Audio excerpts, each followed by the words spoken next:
So it's spoopy season, Walsh, Yeah, and because it's spoopy season, we are obligated to listen to Alex and do some matches that are spoopy related. I do like the swoopy. Yeah, spoopy be good. So happy Halloween, everybody. And we have a list that was curated by Alex, so we actually know what we're kind of talking about this time. Yeah, Instead of being, just, hey, we're going to go down this path. I mean it was a fun path. Let's be real. It was a fun little side quest. We found a inadvertent gem when you realize that movie is actually just they forgot what genre they should have done it in. That's all. That's all. Yeah. Prelude to the horror scenes was a little long. It was a little long, but once it found its footing as a horror movie, I swear to God, it was the best movie ever at that point. Because that's all I watched it as. We just got to see it from the killer's perspective the entire time. It was good. One day we'll find out if the sequels they leaned into the horror thing. We will once we actually get Alex on board. But we should follow what he said. We did watch some matches, everybody. Happy Halloween, by the way. We actually are putting this out before Halloween because it's not going to be Halloween on Monday. It'll be a few days after, but yeah, Halloween week. Yeah. You get a couple weeks, maybe a month. I mean, I've been seeing people in costumes for like a week now, I think, somewhere around there.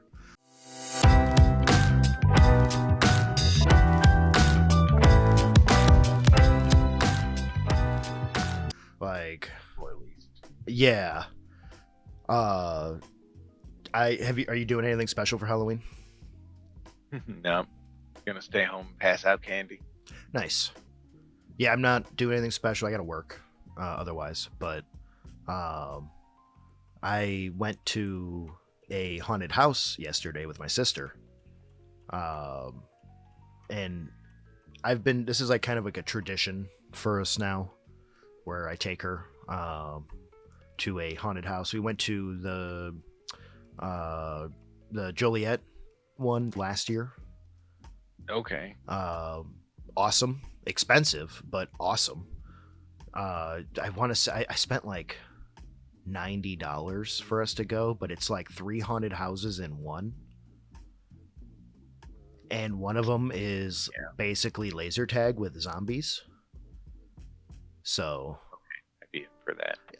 yeah, no, it was awesome. It was like an hour and a half or almost 2 hours to get through the entire thing, and you had minor waits going from one spot to the next inside of it, like little lines there, but the lines never took like more than 10, 15, maybe 20 minutes at most, right? And this place was packed. Like packed. There are those little choke points to spread you out, which is smart. Yeah. And there's always like the lane for people who paid extra to go faster, But fast lane bullshit. Yeah. But the one we went to last night, it's called Massacre. Apparently good ratings. I don't know. I swear to God, the actual the haunted part of it is the wait. It was between 2.5 and 3 hour wait. Oh, if you didn't get the fast pass. Yeah, I like the places that are like, we can do so many people and you get a time slot. Okay. So I ordered the tickets online because I was like, okay, I'll just get them early so that we can just go to our time, do it, and then I can take her back home and I can go home because I had a long day yesterday working and all that. So I ordered the tickets for us to go at 8 p.m. I get us there a half hour early just in case we still have to wait in some sort of line, thinking like we have an 8 p.m. reservation, because it forced me to reserve a time online. So like, okay. It means nothing. Apparently so. Yeah. Because we get there and there's this giant ass line, right? I'm looking at it and I'm like, hey, I go up to one of the security and I'm like, I reserved a time at 8. Where do I go? And he's like, is it fast pass or general admission? I'm like, general admission, but 8 p.m. reservation. And he's like, normal line. And I look at him like, that's super ass long, but okay. And at first it seemed like it was moving because we got like through like maybe like a quarter of it right away because like there was just nobody in that portion. Yeah. But no. So you wait in line, right? You wait in line. This giant ass line, just full of people. And understandably, you know, these things get long. I understand, right? The time. We didn't get through the first two lanes till over an hour. Yeah. I don't know how long I would be able to just do that. At some point, I'd be like, so a different time then. Yeah. I put up with it, right? So for any of you who might not know, I am not a patient man.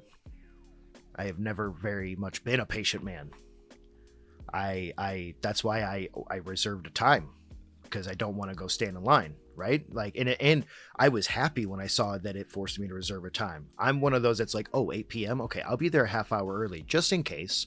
You know, there might be some extra steps I have to do that I don't realize, and it's not fair to the workers to make my time late or make them late for my time slot because I wasn't prepared, right? So you get there early. This is the type of thing I'm used to. No. We waited, I think it was about, I clocked it at 2 hours and 15 minutes before we made it inside the door. And guess what? When you wait in a line to go wait in a line. Yeah. Because there's a new line, an indoor line. It's a very special line.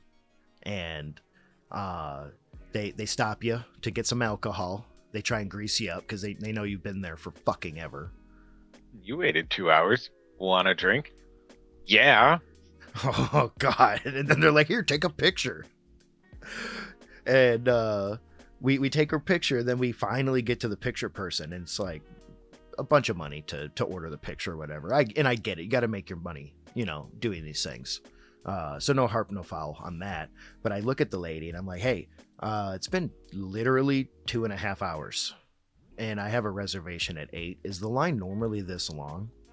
And she goes, well, you can get the fast pass to go to the front of the line. And I look at the fast pass lane, and it's almost as long as the other lane. So, like, I doubt it's any faster at that point. I'm not paying extra. Because, now here's the thing. This whole fast pass thing, it never once asked me to do that other than doing the deluxe package. Well, yeah, you want the deluxe package. It comes with glow sticks. I know it comes with an escape room, which I'm not gonna lie to you. If it only took like 20 minutes to get through the line, and then however long the thing itself was, the haunted house, yeah, I might be down to do that escape room after that. But the real escape room is the entire thing itself. You're just trying to escape the line. I feel like I'd be the worst person to put in an escape room. Because it'd be like, all right, it's been 10 minutes. We've solved one puzzle. I'm just going to open the door. Yeah, they can't keep us here. Mm-hmm. Like, yeah, I know it's supposed to be this specific stuff to open this door, but I know how this door is shut and closed, and I know how to get it open. I'll get it open. For real. I haven't done an escape room in years, but the last one that I did... I think we had a half hour altogether. It might have been just under a half hour to get it done. And we kind of got close to finishing. We got near the end. There was like 2 puzzles we had to finish, and they were like, "Oh, okay, you're done. You gotta go." We gotta get it ready for the next people. Yeah. I'll be here in 5 minutes. The worst part is like the 2 things that we missed were like so fucking obvious. Once they went and opened the things to show you. Yeah. And I felt stupid. Oh yeah, it's always the obvious stuff. Like, wait a minute. It's just in the lampshade. Guys are terrible at hiding stuff. That's why I didn't look there. It's just taped on top with a sign. Grab this. Sir, You punched a hole in the wall and started ripping it open looking for the key. It was on the table. You started ripping all of the electrical out and the plumbing. I thought the pipe might be the key. Figured if I electrocuted the pipe, the electricity, it would travel through the water and something would happen. And it would unlock the door. I've seen it in movies. MacGyver did it. Oh, man. I thought I would find something. It's just building infrastructure. Our internet's down now. You got gypsum everywhere. It's just dusty in here now. We run this whole thing on a tablet and it's useless now.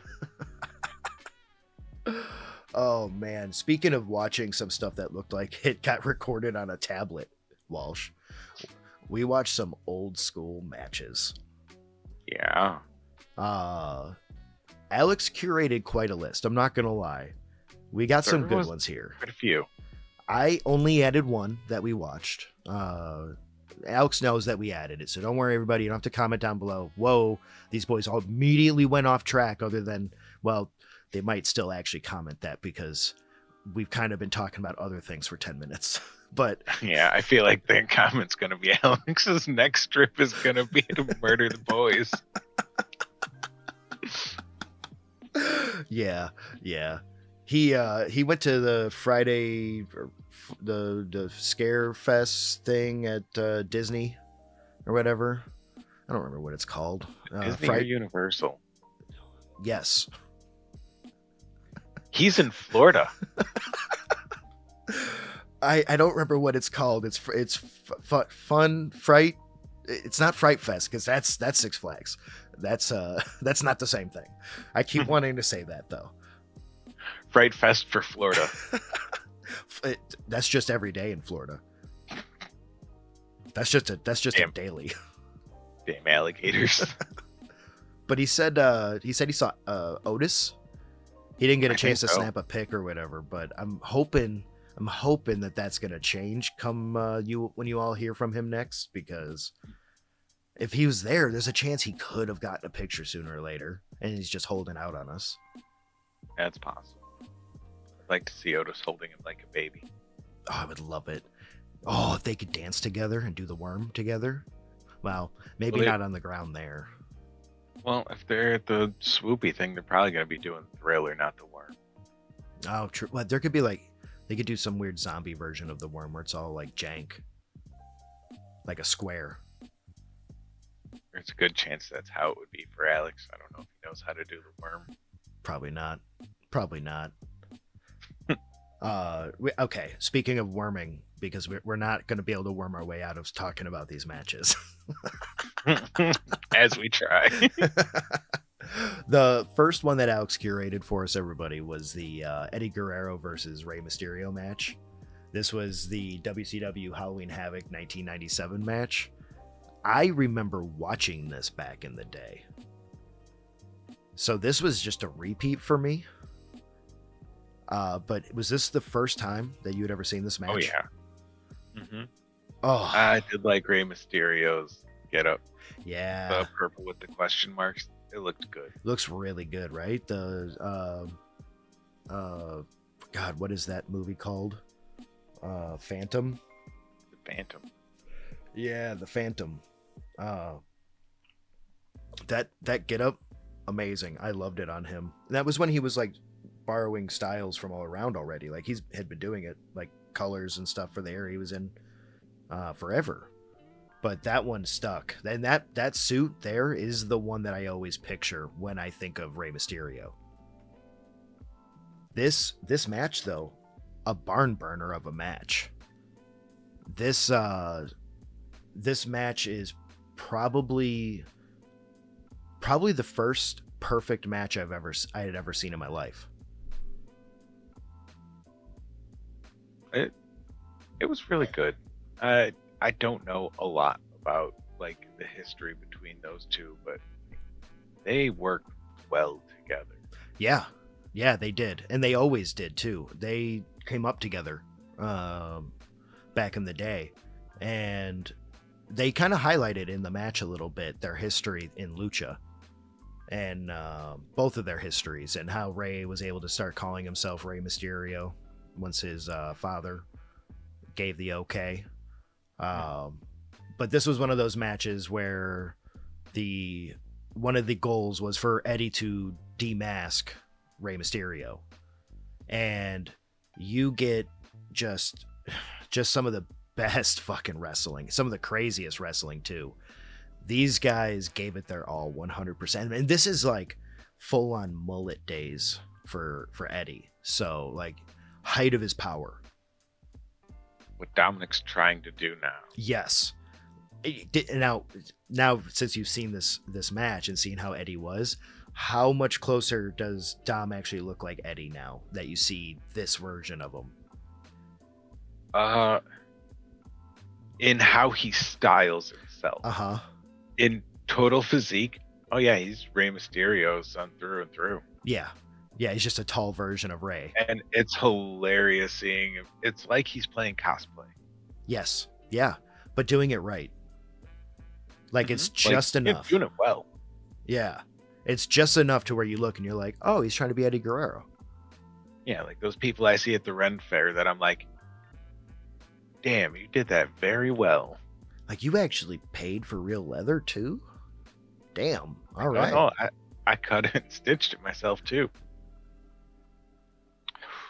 Oh, wow. Not to go off topic fully, but back yesterday at that haunted house, one of the people that was there in line with us was dressed up like they were supposed to be at the Ren Fair or something, and they had a leather pauldron that I'm hoping they made. It looked really cool.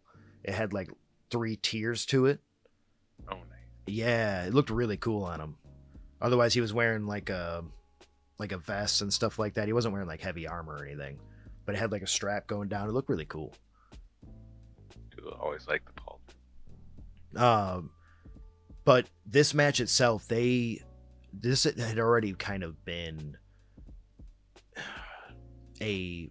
this wasn't like an end to a rivalry for them or anything, even though it was kind of meant to be with the demasking as a goal for Eddie. Because with lucha, you don't want to be demasked. That can ruin your career sometimes. Not always. There are luchas who have definitely made a career out of being demasked. Rey being one of them, actually, later on in his career. But, goddamn. It did get ripped up a bit. Yeah, it was kind of sewn to the whole outfit, so it wouldn't come off. Not very easily, Hilarious. Right? So I wonder if this had gone the other way, if the demasking would have been the full tear off instead of it being just being pulled off. Like he would have kept trying to tear more and more off, and eventually, like, whether you like it or not, your mask ain't on anymore, brother. I feel like with how that whole getup was, it would have been Eddie just keep ripping, and we're left with Rey Mysterio and his underpants. Somehow stole his shoes and everything. Mm-hmm. Oh man, I would have loved it. Yeah, these guys, you can tell that they have wrestled by this point a bunch together because of the amount of counters and everything that went on in the beginning, especially with the demasking portion. Eddie dominated this match though, almost the entire time, regardless of what Rey tried to do. Rey was basically just fighting on the back heel the entire time, just hoping that Eddie would get worn out. And it was scrappy. Oh god, it worked perfect. This is the type of storytelling I miss, Walsh, where the majority of the storytelling that you need to do is done in ring. Like or I should say during the match. I shouldn't say in ring, because a lot of this match was not in ring. That's true. I think they've learned more. Sometimes we gotta spell it out, otherwise people don't know what the hell's going on. Well, we'll talk about spelling it out a little bit later on too, because we do have a match later on that it both slaps you in the face with what it's trying to tell you, but it's so weird and indifferent that you have a hard time actually hearing the message the first time around. But this match, they get to a point where both of them get really tired, and Rey is actually starting to get the upper hand a little bit by countering like Eddie's frog splash, or getting him with like a heavy hurricanrana, which I loved hearing the announcer. I don't remember the announcer's name who said it during this match. He's like, hurricanrana. And I just kind of had to pause and just laugh for a little bit because, god damn, that was so good. But as you expect, Ray was not unmasked, and Eddie lost that match. But I feel like that was one of those victories in losing for Eddie, because that kind of this match was one of those that really catapulted his career. Because this is 1997, we're nearing the end of WCW's time, right? This is right before the buyout, like a couple years before the buyout, like 3, I think. And the two who did the best coming out of WCW, in my opinion, after the fallout and moving to WWE from the buyout, was Eddie Guerrero and Rey Mysterio. And this match is like actually like perfect proof why.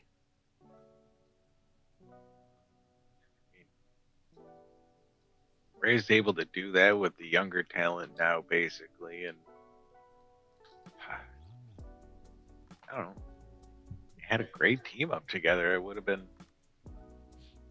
probably less if it would have been someone else, but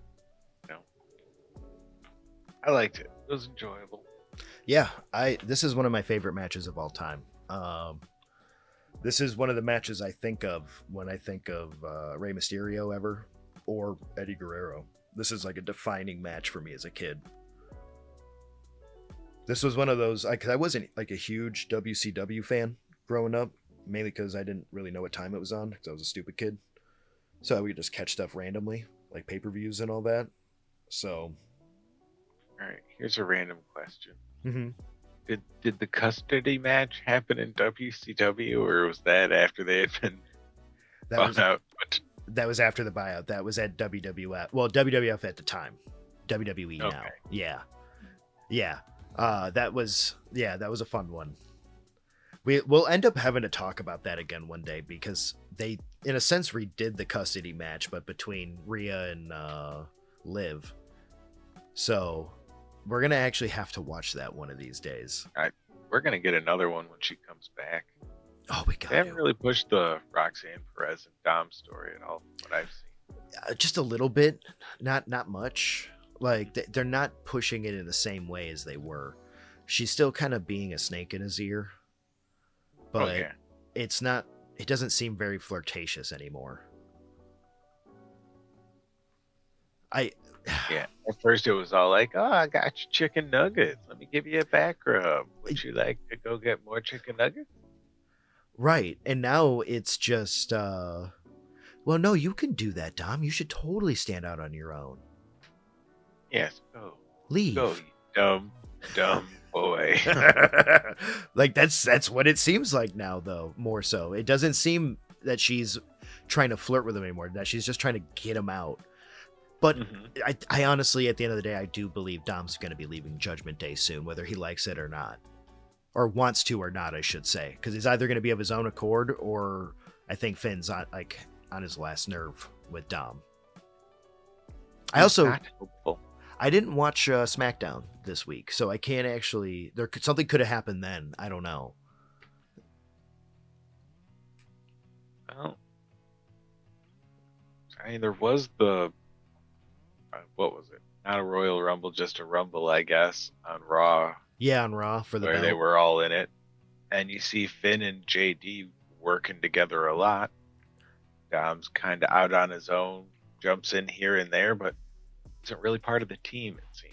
Yeah, I do agree with that. I will say, I was expecting JD and Finn to throw him out. I was waiting for it to happen, because I thought, like, this is the best time to do it. You're on your own, kid. Get the fuck out of here, right? Y'all get. Dude, it would have been a perfect moment. Like, I'm mad it didn't happen, but I also get why they didn't do it, because it might not feel right to throw Dom out yet, or just have Dom leave Judgment Day. Because maybe the way they want to do it is Dom choosing to leave versus them choosing to kick him out. because both ways are fun or can be fun. Yeah. Do the Roxanne talking him into like, yeah, just leave Judgment Day. Go out on your own. You got this, buddy. Yeah. You're a big boy now. Do like a priest and move on and go to big heights. Back to the mid card. I left a trail of chicken nuggets out the door. Oh, right into a box with a stick, so that he accidentally trips the stick out and he gets caught in the box. We get AJ Styles packing up the box. Dressed as a UPS driver or something. It says on the box, grade A turkeys. Oh, where did Garfield always send Nermal? Oh yeah, where did he always send him? Abu Dhabi? Wait, he'll never come back though. He won't be able to figure it out. That's the point. I mean, okay, true.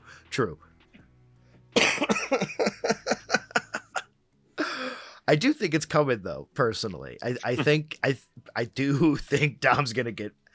I want it to be him getting fucked over. I think that would be a better, like, story writing wise. I think it would be fun. It'd be better Judgment Day character. Yes, like that's their so that should be their style. It should be, and it was prior. They kicked Rhea and Priest out.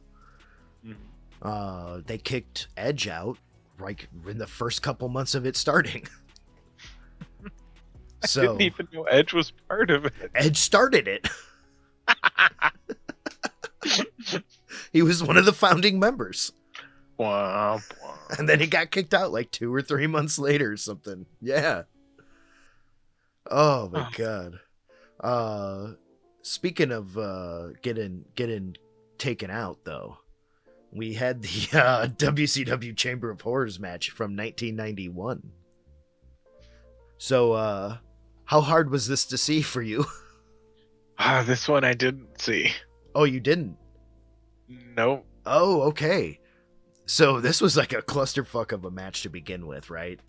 But because it was 1991, the video that I had to watch of this, like, I could barely make out what the hell was happening, like, at all. I did not see this match when it aired live, or if I did, I was too young to remember. So yeah, yeah, like at 4, I don't think I cared enough. I did watch this though. This was a clusterfuck of a match. You had 2 teams going up against each other in a steel cage match, like a Hell in a Cell style match. Jesus. And after a little while, they lower a fucking electric chair in, and whoever's team can get someone from the other's team onto that chair and electrocuted wins. Jesus. It's not safe. So, even though it was hard to see, the cage, like they're fighting in this cage in a Hell in a Cell style match.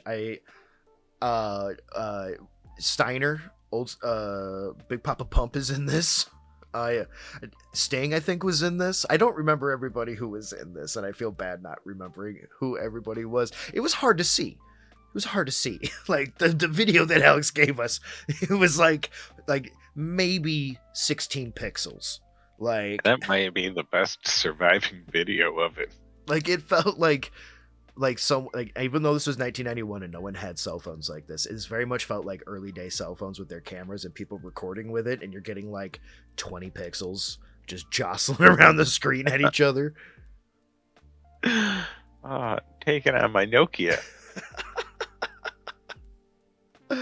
But you had these teams went up against each other. I think it was like a 15-minute match of just meat basically slamming around, and then this fucking electric chair comes down in the middle and lands in the middle, just taking up all the fucking room in this fucking cage so people can't do shit. And finally, I think it was Steiner who gets put in the chair. I could be wrong, but I think Steiner gets put in the chair. Are you looking it up? I'm trying to go off memory of the fucking the mishmash of whatever the hell I watched. I thought in Alex's notes, but it said the show opened with something else. Oh, okay. I was like, I thought the note said this. No, the note is not about this whatsoever. So Oh yeah. Oh, that's right. Oh, that's right. I should have brought that up. Yeah, we have notes from Alex too, so he can help keep us on track today. He knows things. He knows us way too well. He Like might. how easy we squirrel off to the side. Oh my god, we do though. We do. I like the last time we had control. Literally, he was like, "Here's a thumbnail I pre-made because of what I knew you guys were gonna talk about." Oh, I have to see if he made a thumbnail for this one, because we are staying on track. We are. It's not like we're not fully, but if he didn't, I have to make the thumbnail. So, yeah, It would be fine. but yeah, this show technically opened with Cactus Jack executing Abdullah the Butcher. So yeah, I see that's what you read there. Mm-hmm. Yeah, forgot to bring that up. But I want to say it was Big Papa Pump who got electrocuted at the end of this. I could be wrong. Comment down below if you're watching the VOD of this podcast. If I'm right or wrong, because I'm not looking it up. That's too much typing and all that. And then editing Derek's got to like cut that little bit of typing and like silence out because it's weird otherwise. And then he won't do it because he's not going to actually see that part. He's just going to scrub. Yeah, it's not worth it. It's not worth it. So we move on. Yeah, we just do that. So comment down below who won that match. I want to say Sting and his group won that match, and they were able to get Big Papa Pump in the chair, and then he got electrocuted. Because someone did get electrocuted, and it looked hilarious. I laughed so hard when someone's like, Sting wasn't even there, man. He was in the rafters. He wasn't in the match. Yeah, he was just watching the spot. Oh god. So Alex's next one that he gave us to do is the Kiss Demon versus Vampiro in a graveyard match. This was one of the final pay-per-views for WCW. This was Bash at the Beach 2000. I think this was like the final year, because I think 2000 was their final year. And 2000. I think a little bit of 2001. Comment down below how far off I am there. I think it's 2000 or 2001 that they got bought out. Bash at the Beach sounds like it was brought to you by MTV or VH1. Yeah, very much so. And I want to say that because during that time was all that type of stuff with MTV and VH1 going on for us as youngins. So I wouldn't doubt there had to be some crossover there. And they're like, oh, it works for all that. We'll get all these kids in because they're like, oh, Bash at the Beach.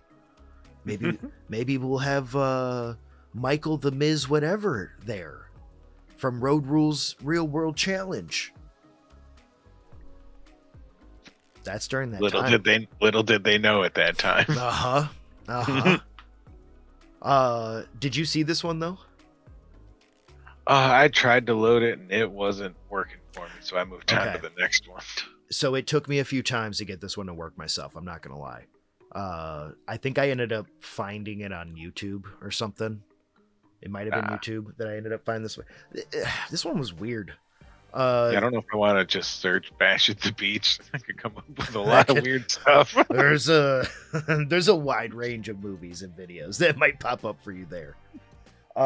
This one also, because of the time it was in, the early 2000s, cameras were better. Yes, sure. Not perfect, especially when it's a nighttime match and everything's being lit up by fucking tiki torches and fucking old ass fucking like 1200-year-old torches and shit. Yeah, and it's also spoopy. There's smoke everywhere, so like, yeah. But the Kiss Demon faces off against Vampiro, and so they spent the lighting budget on the dry ice machine. Basically, yes. The main thing I can tell you about this match is that over and over, I think it could have been JR at that time. I don't remember who. Just kept saying, why would you fight Vampiro on his home turf? I think that got said about 100 times, honestly. And it ends with the Kiss Demon going into the casket and basically losing. You see the torch fall to the ground and all that.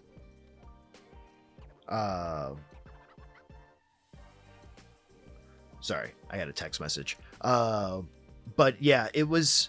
I can't even really tell you. I couldn't make out half of what was going on.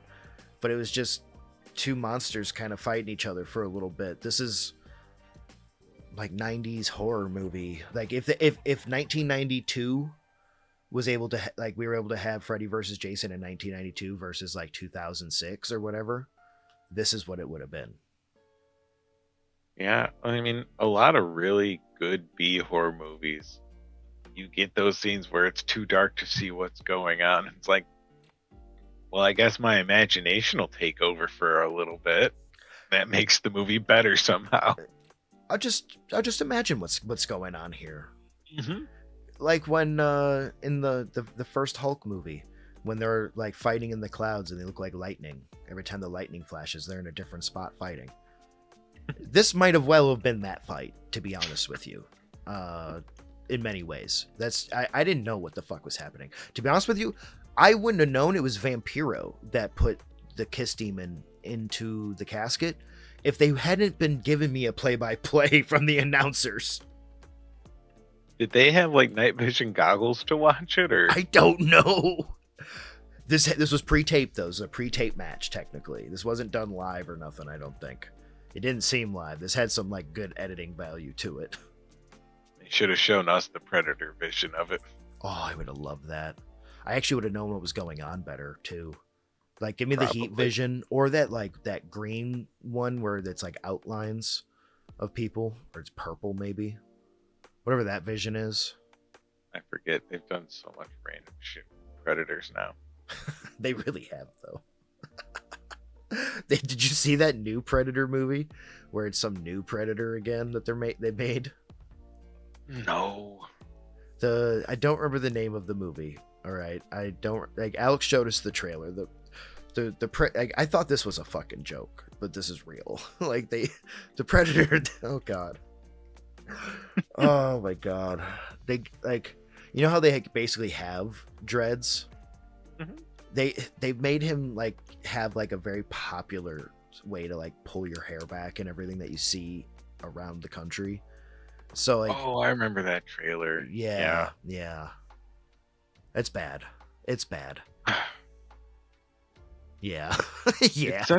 It was such a decent IP they could have gone with. They're like, but what if we do it this way? I swear to God, it's like they mixed it. Their writers from WWE. Seriously. Oh, we're gonna get to some writing in a little bit here too, because like this next one's gonna take no time, because I couldn't find the whole match. I only was able to find use the link that Alex gave us, which is like a minute and a half long. That was the longest bit I could find of it. Yeah, because I looked for the full match. I just couldn't bring it up anywhere. But this is stupid. I mean, which does mean less Miz for me. So, score. Yeah. Maybe Alex knew, and that's why he gave us that. He's like, they're just gonna bitch about the Miz. I can give them a minute and a half long clip. 3.5 minutes. They're gonna bitch about it the whole time next week. I bet you the thumbnail has the Miz in it fighting zombies, because this fucking match had zombies in it. This was the Army of the Dead match. Damian Priest versus the Miz. Okay, we got a minute and a half clip, okay? If you've seen this match, comment down below, like, what the fuck happened in this match, because I could not find it. I looked for this damn thing. Now, maybe it's, like, on Peacock or whatever in the saved WrestleMania or PLEs from the past, and I just was stupid and didn't find it. Maybe. Let me know, because, oh yeah, this is at WrestleMania Backlash 2021. I didn't see that. Oh, I'm also seeing from Alex's notes, WWE Network exclusive. That's probably why we couldn't find it, because it's probably on their network still, and only on there. That still exists? I don't know, but I couldn't find... other than this clip, I didn't see anything longer of this match. Mm-hmm. Which, I mean, it might have been an incredibly fun match. I mean, we saw the part where they got thrown out and they were both fighting zombies to stay alive and then had to get back in the ring.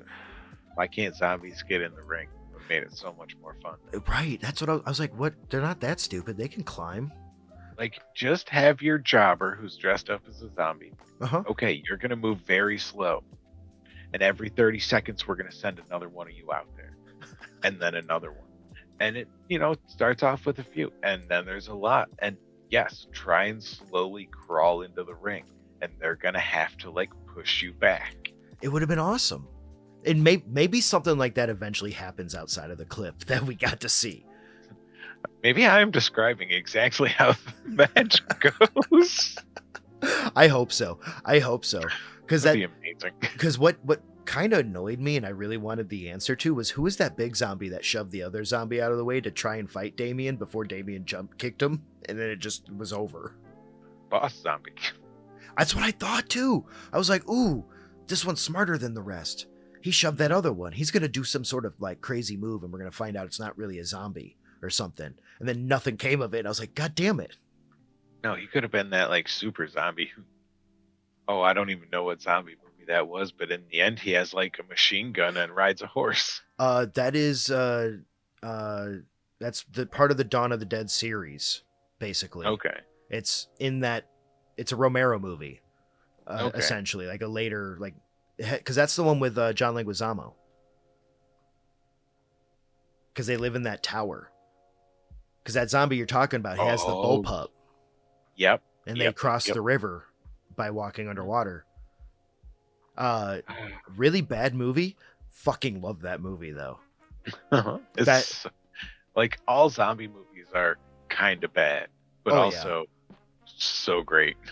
Well, because they're the perfect type of like, I wouldn't do that. I would live in this situation. Every scene you watch where the people are trying to survive zombies, you're thinking about how you could do it better. Always.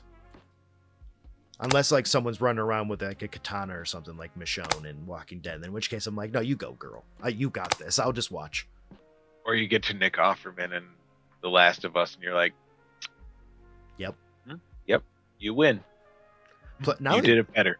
Not only that, he'll cuddle you too. So like fucking win. As long as he doesn't kill you in one of those holes first. You have to win him over first. Yeah. Otherwise, no.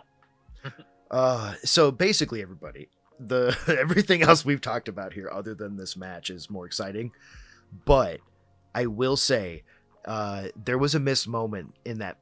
Another missed moment that I thought would have been fun to see was when they turned to look at each other to see, like, do we fight each other or do we fight the zombies? And they both decide, okay, we're gonna fight the zombies first.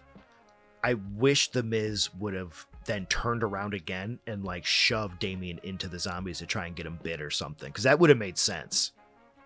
Well, yeah, part of the clip that I saw was they got back in the ring and the Miz went to shake Damian Priest's hand or give him a high five or something.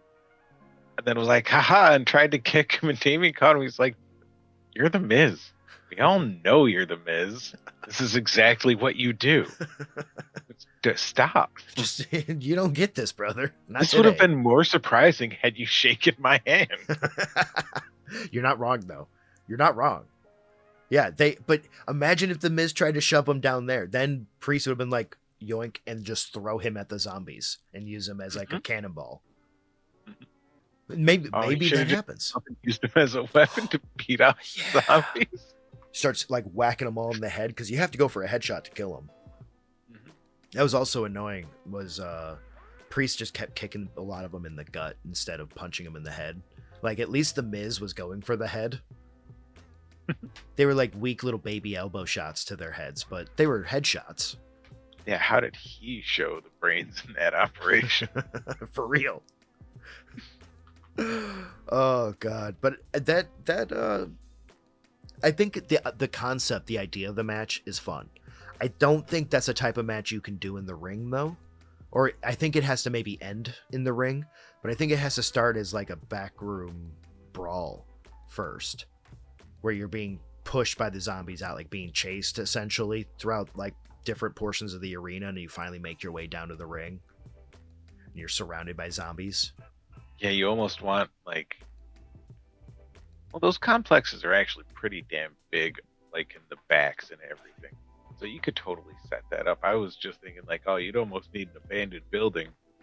Well, no, you just need all the underground and backstage areas in those convention centers that are mostly just hallways and open rooms. Oh yeah. Have a couple guys pop out of each door as you're fighting through the hallway, and a couple here, couple there. All of a sudden, you got 20 pushing you towards the ring. Yeah, exactly. Slowly forcing the match to where its inevitable end is. Maybe that happened too. I don't know. We only got a minute and a half, but I feel like there's a lot of fun to be had with this kind of a match. I think I would like to see this kind of a match again, but maybe like do it with the women's division this time. This next one, did you see this next one? I watched like the first half of it. Okay, good. So we could talk about so this next one that Alex curated for us was the first ever Texas Chainsaw Massacre death match between Jeff Jarrett and Jeff Hardy in AEW. This was to promote the Texas Chainsaw Massacre game that inevitably got pulled off from Steam and everything for copyright issues and all that. There was some sort of issue. It might not be copyright. It was some sort of infringement though, and it got pulled off for a while. It might be back now after this recording, or as of this recording, but for a while that went off the shelf. That was meant to be was it Dead by Daylight? This was meant to be the competitor to Dead by Daylight, this game. Have they done more? Like, if first ever is like bold in our notes. Yeah. So it makes me question, like, have they done this again? Or only ever? I think it's the only one. I don't remember another one happening personally. Because I started watching AEW around this time. Like 2020, 2021, right in there with Alex. It was like either right before COVID or right after, or right during. Because we would hang out, because he lived right down the way from me. And we would just fucking watch AEW. Like, we would just drink beer and watch AEW. It was awesome. But I think this was the only one. And I want to say, because I don't think this game lasted a year before something happened, and it went on, and there was a lawsuit that got started, and they had to pull it. Right. So, answer down in the comments. Teach Walsh. I want to know as well. This was a weird one. I didn't really understand how this match was gonna go. Right? Like, they're talking. No. Like, there's no rules and chainsaws. But you can only get pinned. That's the only way to lose. What if I get chainsawed? Right. Gotta be pinned. Gotta be pinned. What if we're both chainsawed? Gotta pin. You gotta get the other two halves. One of your corpses is gonna have to flop over onto the other one. Well, you know what? We'll get to that. So, because of this being shot in like 2021, you can see what's happening in this match the entire time, kinda. That doesn't mean you know what's happening. Exactly. This match opens, or at least this VOD that Alex sent us opens with a Jeff Jarrett promo, talking about how he's going to beat Jeff Hardy, and how Leatherface is like an anti-hero, which weirdly enough, he called him an anti-hero. Yeah, and totally in his corner. Yeah, which I was like, Jeff, that's not a good thing. That man wears people's faces, okay? I don't know if anti-hero is the right word. I don't think he discriminates against faces to wear either. No. You have a face. You have a face. So does your wife, by the way. Remember that, Jeff. Mm-hmm. Your wife does. So does Jeff, too. The other Jeff. He also has a face. There's many faces to be had in this match that could be had. This was like technically meant to be a one-on-one, but it wasn't. Like, it starts... It got out of hand quick. Real fast. And okay, it was like Anchorman. This escalated fast. How did you like that opener though? Like, with Jeff Hardy coming out with the face paint underneath the mask, and he closes his eyes, and the eyes are all wide open and crazy looking. Did he actually make it in? No, he did make it into the ring. Technically, he did Yep. make it into the ring. Went into the ring and then left the ring. Then fucking leaves immediately. I literally was like, is he high? Where is he going? Finds like 8 guys in some hallway that are chanting for him, and he's all excited about it. He's chanting his own fucking name in this fucking empty ass red room, and I immediately go, "Oh, it's a red room. You don't want to, brother. No, Doom. yeah, Doom 3, I think, right, is where that first pops up, and we're like, no, God, Everything goes red. Time to panic. Time to panic. I saw a red room. I was like, all right, brother, here we go. And he sees like a wall, like it was technically a door or doors that had like fucking weapons on it. Like I think one of them was a fucking scythe or something. It made no sense. I couldn't make out everything. None of them were a chainsaw though, I don't think. No chainsaws there. You got to open the mystery box to get a chainsaw. You need 950 points first. You got to save up a little bit. But he's looking at it. Jeff Jarrett comes out of fucking nowhere and slams into him. And I don't actually know what he hit him with. I couldn't make out what the hell that was. It might just dove into him from what I saw. He had something in his hands though. His wife eventually picks up the same thing, and it kind of looks like a cross or something. I couldn't make it out exactly what this weapon was. But he slams into him and starts beating on him, and the bell dings. And it's just like fucking slapping each other for a little bit and throwing each other against the wall. And then Jeff Jarrett's wife comes out of nowhere and just starts screaming at the top of her lungs. She's just screaming. Like, this is like, if you thought this was just in this scene, wait. Because she was trying to get in the sequel of Texas Chainsaw Massacre at that point. I was thinking that too. She was like, look how long I can scream for. But everybody comes out. Fucking everybody comes out. Like, I can't, like, Jeff's brother comes out. Fucking just everybody. I couldn't even make out who half the people were. The cameraman didn't know what to do. He just kept fucking doing this.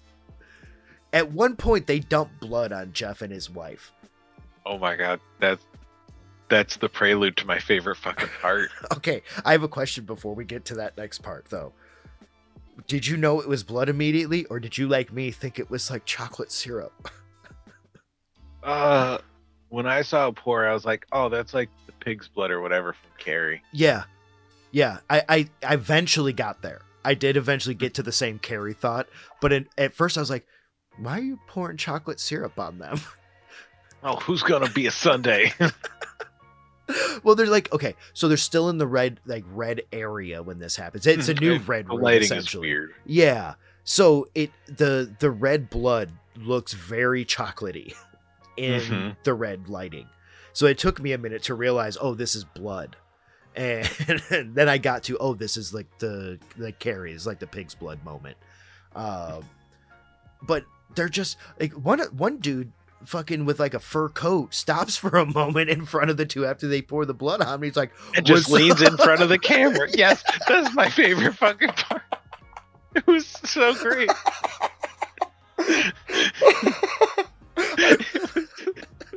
It was like total photobombing the picture.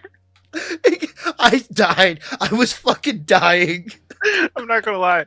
That's where I had to pause. That's actually where I stopped that one because I had to stop watching. There, was laughing too hard. I paused it too. I did finish it though, but I had to pause because I was fucking dying. I was fucking dying. Oh my god. Oh god, that's so fucking funny. Put in the comments, who was that? Oh, I don't know. I don't remember his name. But that, god damn it. Like I don't know if that was meant to be a part of it or if just in the moment it's like, I'm fucking just gonna, what up, dude, to the camera. I like to think it wasn't part of it. And when they did like a little quick rehearsal run, he's like, why haven't I? Don't worry about it. Don't worry, I'll make my scene. I'll make my memory known. Oh god. No, right before that happens though, like when it first kind of breaks out, Jeff gets like throttled by a super giant dude. and he gets picked up off the ground, and he's holding him up against it, and Jeff's like, oh, and closes his eyes, and it's the big bug out eyes that's painted on his eyes, so it looks like his eyeballs are popping out. It was actually a cool moment, I'm not gonna lie. But after that, after where you stopped, Jeff Jeff Jarrett, I don't think he was able to open his eyes for the rest of this, okay? Because every time the camera looked at him after this, because they eventually make it out to the ring, and Jeff's eyes are closed the entire fucking time. I think it's because all the blood got in his eyes and it fucking stung. Because every time they did a close-up of his face where you could see his eyes are closed. They finally make it out to the ring. He's like kind of stumbling to the ring going down the ramp, and it stays chaos. It stays absolute chaos. Everybody who we saw in the back area is now up front just fucking brawling it out, and the entire time that's the other thing you missed. Oh god. So Jeff gets grabbed by his wife to go to the ring, and she is screaming bloody murder, just screaming the whole way, as if she's trying to become a part of this fucking movie. And she's dragging him out of the back area, the red room area, to right behind the curtain for walking down the ramp. And then she gets him to there, and then everybody makes it out there and starts beating everybody up again.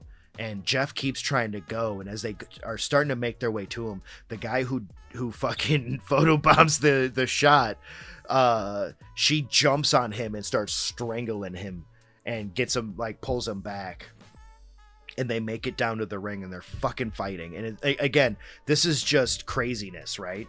Like, they basically drag Jeff Jarrett's corpse to the ring, and Jeff Hardy puts him on a table and then goes to do a swanton onto him, and he fucking does the swanton, lands on Jeff Jarrett's chest. I feel so bad for Jeff Jarrett. The table doesn't break immediately. It breaks in 3 pieces, but Jeff lands on him. It goes, like that. It looked like that had to fucking hurt. Like, there's no goddamn way for either of them that didn't fucking hurt. And Jeff Jarrett's not fucking moving, like, at all anymore. Like, he's barely, like, people are picking him up to get him up, right? And they take him out of the ring so he can go and sit for a little bit and rest. And Jeff Hardy's just getting his ass beat by this point, because by this point everybody's down at the ring just fucking fighting. And the camera cuts to this weird angle from outside of the ring, and you see Jeff Jarrett just being hoisted by someone with the guitar in his hand, and he kind of like limps his fucking broken body into the ring and lifts his guitar up, and he goes to hit Jeff Hardy with it, and Jeff kicks him, takes the guitar, points at his wife and goes, "You did this," and then fucking slams it into Jeff Jarrett's head and breaks the guitar. And Jeff Jarrett just flops backwards, and Hardy goes to pin him, and 1, 2, and the big dude gets in and kicks him off and just starts fucking manhandling Jeff Hardy and beating the shit out of him, and slams his dead body to the ground. And I mean slams his dead body to the ground, like flop, and goes and picks up Jeff Jarrett's dead body and drops it onto fucking Jeff Hardy, and then we get the 3 count. The way you predicted how this fucking ended, it was literally a corpse in the middle of the ring, and then someone grabbing the other corpse and dropping it. I also forgot how this gets set up. Fucking Jeff Hardy's about to close this out, right? And fucking Leatherface comes out. I forgot about Leatherface. There's so much shit that happens in this match. He fucking comes out, he's swinging his fucking chainsaw, and it's not the chainsaw. You can hear it's the sound system playing the chainsaw sounds. And he's like freaking the other wrestlers out and shit. And Jeff Jarrett's wife goes out there and she's like pointing at Jeff Hardy. She's like, go get that guy, go get him. And he decides to chase her out of the fucking arena. And she's like, what the fuck? And runs away screaming. And Jeff Hardy's standing above Jeff Jarrett's dead corpse and is like, what the fuck is happening? He's literally confused. And that's when the big guy came in and just fucking destroyed him and murdered him from behind. And then dropped Jeff Jarrett's corpse on top of him. That's how this match was literally the entire time. What the fuck? Nice.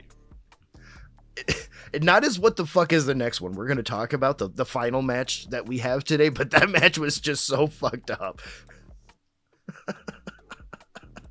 This one though, this final one, we added this, you and I. We're like, we need one more to talk about. This is a great one because I've always wanted to see this match. I've never seen it. For everyone who's watching, it's the image that's behind us here. The Firefly Funhouse match, the WrestleMania Firefly Funhouse match between John Cena and Bray Wyatt.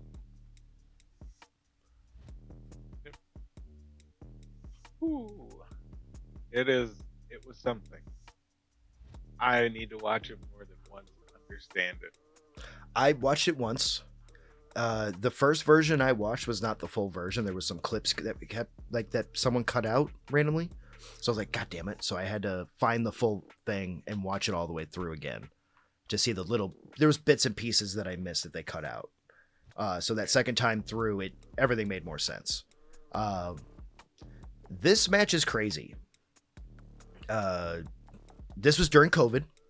So this is during the lockdown time. So they had to figure out how to entertain the audience without having a giant arena full of people, basically, right? This is in the way back when everybody was locked in their houses. And I'm not going to lie to you, brother. This match right here reminded me what good writing for WWE can look like. This was fucked up and weird. But this was damn good writing. And not only that, I don't know if you know this, but John Cena technically wrote this match. This is the first match he had ever written. I like to think Bray was sitting there with them this had to have been a collaboration to some point. Oh, it was. No, yeah. But the actual outline of the match, like the basic story of the match, was initially written by John Cena. Well, maybe since he is going to be done in the ring this year, give him a ruler, let him go in the writer's room, and when they start doing stupid stuff, he can whack him on the fingers like a Catholic nun. Oh, I would love it. Just have him chase them out, flip their tables. Get out of here, you freaking AI. Come back tomorrow and do better. You made a storyline for Bobby Lashley to be obsessed with Japan and anime. He doesn't even work here anymore. Get out. Well, yeah, I told the system to come up with the best probable outcome. And this is what it says. I still kind of want to see a storyline like that, though. I'm not going to lie. Equally fucked up, but not as fucked up as this. Walsh, explain what you saw. Yeah. Okay. So the best way I can put it is this is what happens when you put, a normal wrestler like John Cena up against chaos. Pure chaos. You get a weird little, what almost looks like a child's show set with creepy ass puppets. and a door with pirate sayings on it. Yeah. Oh, yeah. I'm just putting this out there. Don't go through that door. But they go through that door.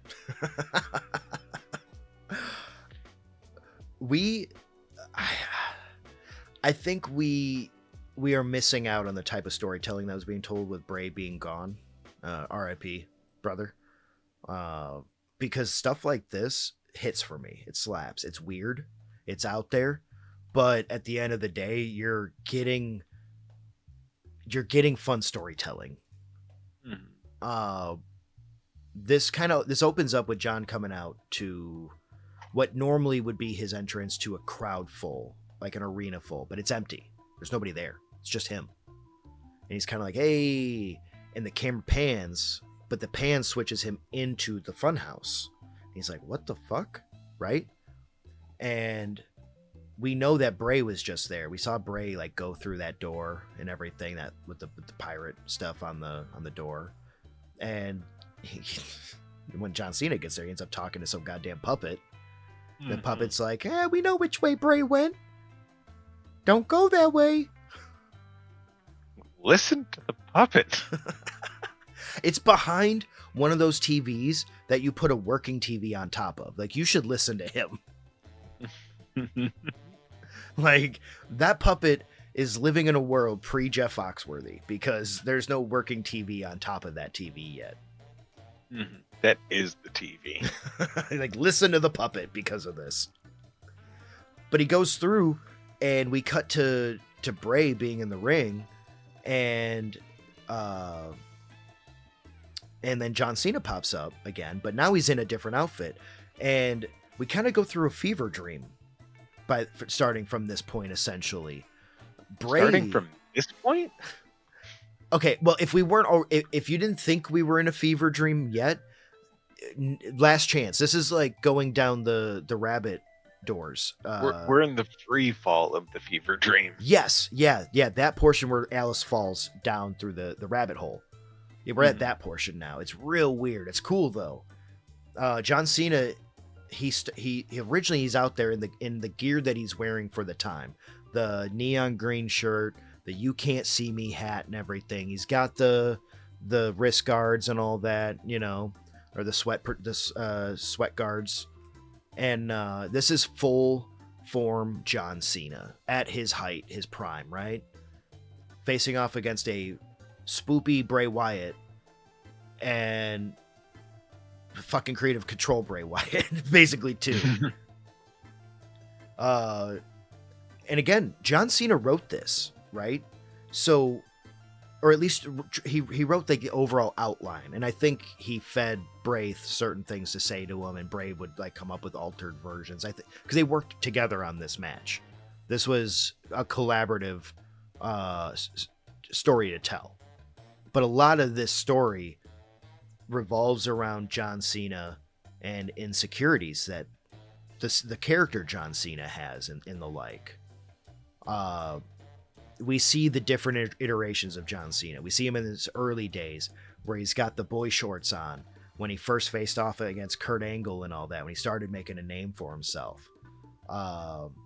Young boy John, basically, right? Where he still had a full head of hair and he had enough doopity doop in his hair that the spikes didn't move no matter how much fucking he sweated. And Bray's like just needling him this entire time. And then we cut to Thugonomics, John Cena. And he's like, oh, okay, I get it. I have to do this in rhymes. And he starts trying to rap, but he can't match words to rap with fully. He does it, but like he kind of skips here and there, like he's not good at it anymore. Cutting him. Yeah. And god damn, but Bray is able to actually make rhymes. They're not raps, like it's not done in like a rap style, but he's rhyming still. And we then finally get to like full form John Cena to fight up against him. And god, I think it was at this point. Yeah, no, it was at this point because he starts going over the first time they faced off before Bray took on the role as the Fiend. This is where he's wearing the hat and everything. This is like down by the bayou, Bray Wyatt, right? And he's like, you can change history basically with how this previous match went, because this is my biggest failure. He went to do the Sister Abigail on him, and instead of doing it, he wasted time, kissed him on the forehead, and then he goes to do it, and John Cena was able to counter it into an AA and take the victory. At that, it was like WrestleMania 6 years prior to this Firefly Funhouse match. So he's on it. He gets down on his knees because in that match too, Bray was down on his knees, and John Cena had a chair, and he's like, end it. You can end it differently. Because I think in the other match, John Cena drops the chair. He doesn't actually hit Bray with it when Bray's like, end me, end me. But this time, John swings. And there's no Bray Wyatt there anymore. He's gone. Whiff. There's nothing. Nothing. The editing for this, the camera angles and stuff used and all that, but also like the editing in general, done very well for this match. I love the cinematography. I like how they did that cut, that edit, because you're too busy watching the swing to see the cut where they basically just had him swing back and then hold it, and then Bray gets out of frame and they start the roll again and he goes, wah! You know? Easy editing style to do, but it looks amazing in this. It looks really good. And then we get The Fiend. Now The Fiend has shown up to face off against John Cena. A very insecure John Cena at that, because Bray has needled him over and over and over again about this, about how he's supposed to be the hero, the good guy. But you're not so good, John. It was all mind games. Yeah. This is one of the most fucking wrestling matches I've ever seen, with very little actual wrestling. Because at one point, John's beating up he's hitting Bray initially, but then it turns into like a weird pig puppet from the Firefly Funhouse set, and he's all confused. And that actually might be, is that what triggers the Fiend? That's it right here. Yeah, because that's actually the scene behind us, is where John's looking all morose, like, what the fuck am I doing? Beating up a puppet, and the Fiend's behind him. That's the thing about this match. It took me a second watch to realize that Bray is actually the referee, technically. The Fiend is the challenge, the one that Cena's challenging or fighting off against. And we just hadn't gotten to the real match yet. But now we have, and John Cena just gets his fucking ass handed to him immediately. Gets fucking dropped. Sister Abigail gets put to the ground, and we get this weird cut of, like, the Fiend choking him. Like, choking him on the ground, and it keeps cutting between that and Bray doing the 1, 2, 3. And then the Fiend kind of stands up, and he's not looking at the body of John Cena laying there. He's just staring off to like where the camera kind of is, and then it kind of does this weird cut, and then the body of John Cena's gone, and it's just him standing there. Fucking trippy. Mm-hmm. To say the least. Like, I know I missed a ton in that too. It's hard to remember everything that fucking happened, even though There's I just a lot watched of it. Quick cuts of stuff too. Yeah. That's like generalized overview. This match fucked. Like, I love this. Some of the most wrestling shit has little to no wrestling in it, in my opinion. Like the Naomi Jade Bianca storyline, where we find out Naomi is the bad guy, actually. Even though that was technically done over time, like the actual like ball drop for like we all find out Naomi's the bad guy happens during the middle of a match, and she gets her butt beat and stuff, but the storytelling was Bianca screaming and beating on the walls and trying to get out and bawling her eyes out. That was some super ass fucking wrestling with very little wrestling. Like, this is that kind of shit too. Like, I would even say this is a level beyond, because they get to do the editing, they get to do the quick cuts. You can't do that with something very like actually live, but no, that doesn't work in their normal medium. Right. This made me realize more that you could do entire wrestling shows with all of it just pre-edited in many ways to tell a story if you really wanted to. Or you could do one or two of these style of things mixed in. Like, we've been talking about how the Wyatt Six are underutilized because they don't lean into the spoopy factor. Mm-hmm. This is how you fucking do it. Yeah, here's a template. Do it. Literally. Like, you make this a pre-taped match and just show it to everyone. Fuck it. Mm-hmm. I feel like this would work better as that than anything else.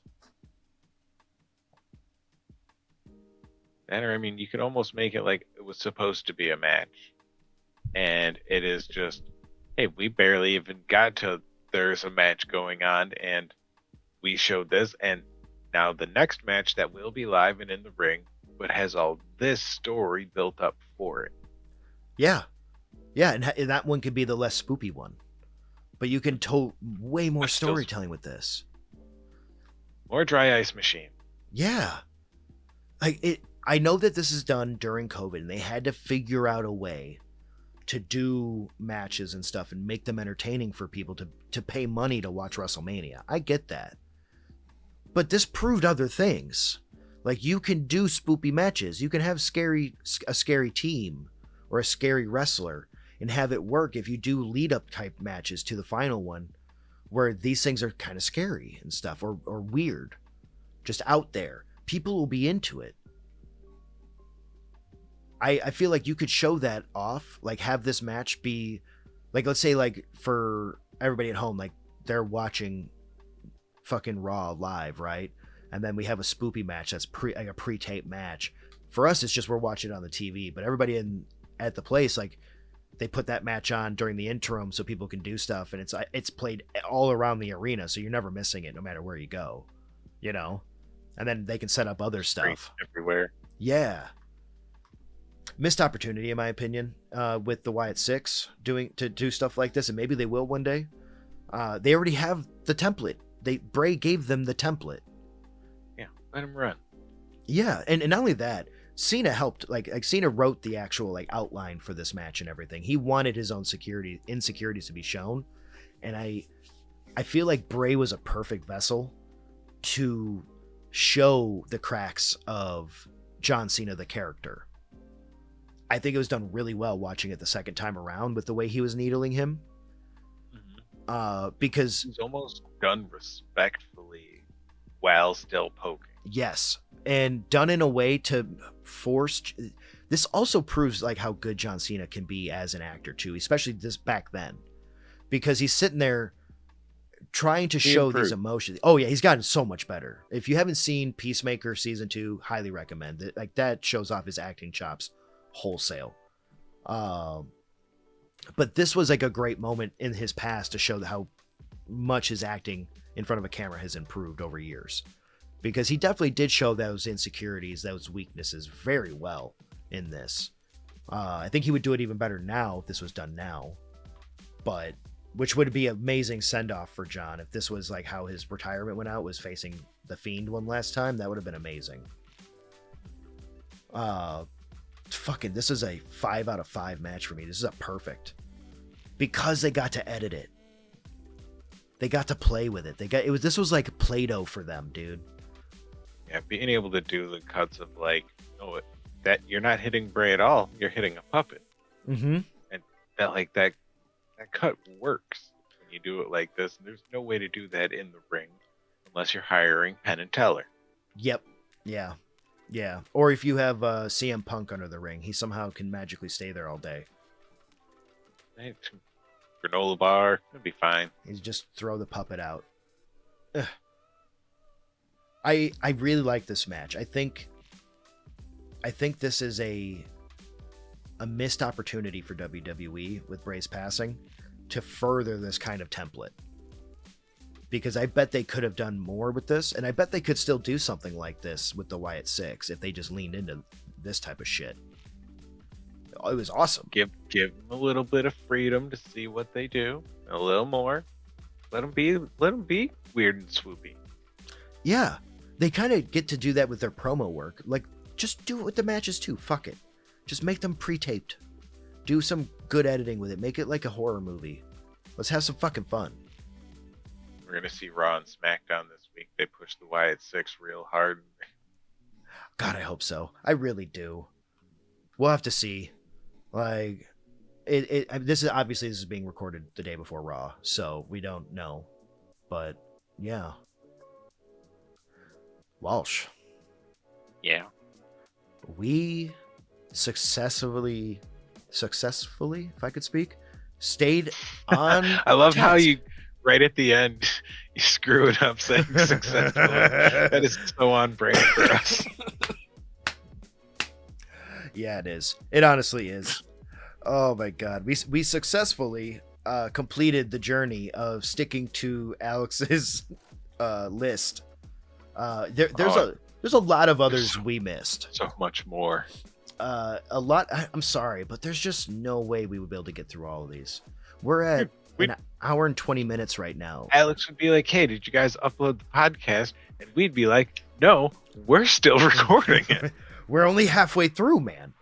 You gave us all these things. Yeah, but we're not doing them all. We're treating it like a menu. Yeah, you know what? We chose our order. Yeah. I'll do like a special shout out to these matches that we didn't get to. So if you have any matches you wanted us to see in this or you thought we would talk about, put it down in the comments below. If it's one of these special shout out ones that Alex has on the list that we just couldn't fucking get to, we knew we weren't going to get to, put it down below. Say, hey, Alex, those were some great ones. You should have forced them to watch that instead. And then, yeah, why didn't you put that up higher on the list? Yeah, and then you can blame Alex for it. So there you go. Or we do it next time. Ooh, or next time. That's a good point, brother. To lead out of spoopy season into turkey season. Yeah. So let's see. We got some special shout outs. We got Jeff Jarrett defeats Jeff Hardy at AEW Dynamite 202 Fight for the Fallen 2023 Day 1. We got Ray Phoenix defeats Jeff Jarrett at AEW Dynamite 208. We got, I don't know why these are spoopy. I couldn't tell you. But apparently these are spoopy. Jeff Jarrett was still covered in blood. They couldn't get it. That's the other thing with that match. At the end of it, he's trying to open his eyes. He's fighting to open them, but he just can't. He's like looking where the camera is like this. And every time he opens them, immediately closes them. So I think that blood stung. We got Orange Cassidy defeats Ray Phoenix at AEW Dynamite 209, Title Tuesday 2023. Roderick Strong defeats Orange Cassidy at AEW Revolution 2024. Will Ospreay defeats Roderick Strong, AEW Double or Nothing 2024. Swerve Strickland defeats Will Ospreay at AEW NJPW Forbidden Door 2024. A lot of these are not. How are these spoopy? Tell me how these are spoopy, everyone. I don't know, but just there's a few more, and then apparently we know who is the best. Oh yeah, I see that. Yeah, okay, let's get through this. Okay. Bryan Danielson defeats Swerve Strickland at AEW All In London 2024.